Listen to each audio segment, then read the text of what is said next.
माझ्यासोबत तेजलताई विनोद घुले आहेत, मंचरच्या राहणारे आहेत। बिबट्याचं प्रकरण दिवसेंदिवस वाढतच चाललेलं आहे। म्हणजे कुठेतरी जंगलामध्ये दिसणारा बिबट्या आता गावखेड्यांमध्ये दिसायला लागला, तर गावखेडे सोडूनही तो आता शहरी भागामध्ये दिसायला लागलाय।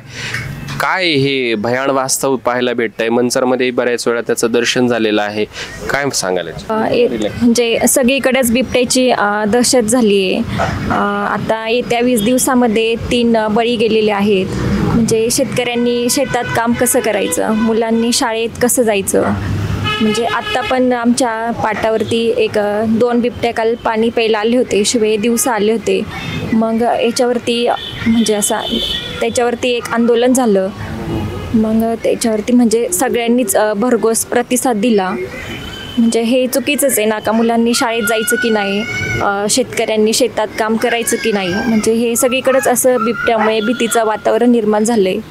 ताई, खरं तर आपण पाहिलं की एक लहानशी चिमुरडी असेल, त्याच्यानंतर एक बुंबे नावाचा 13 वर्षाचा मुलगा असेल शेतकरी कुटुंबातील, एक आजी, असे 3 घटना पिंपरखेड गावामध्ये घडल्या। म्हणजे ज्या वेळेस एका मातेचं लेकरू जातं आणि तेही अशा भयान परिस्थितीमध्ये जातं, बिबट्याचा हल्ला होणं, त्याला मारणं, त्याच्यात त्याचा अंत होणं, ही फार दुर्दैवी गोष्ट आहे। तर ते जे दुःख आहे ना, ते फक्त एक आईच समजू शकते, ती महिला समजू शकते की जिनं त्या लेकराला जन्म दिलाय। तुम्ही सुद्धा एक महिला आहात, काय भावना व्यक्त करा? खरं तर हे 13 वर्षाचं लेकरू आहे। म्हणजे ही दुर्दैवी घटना आहे की म्हणजे ते दुःख ती एक माताच समजू शकते। असं काय काय उपाययोजना होणं अपेक्षित आहे? काय मागणी कराल तुम्ही वन विभागाकडे किंवा महाराष्ट्र राज्याचे जे वनमंत्री आहेत गणेश नाईक साहेब, काय मागणी कराल?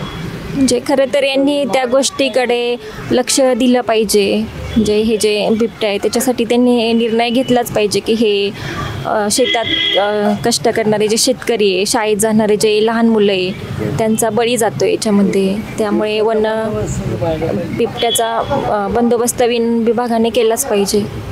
खरं तर बिबट्याचा बंदोबस्त हा कायमस्वरूपी झाला पाहिजे, जनता भयमुक्त झाली पाहिजे, अशा भावना या ठिकाणी घोलेताईंनी व्यक्त केलेल्या आहेत। व्हिडिओ जर्नलिस्ट समीक्षा घोलपसह मी लक्ष्मण दातखिळे, LDTV मराठी, मंचर।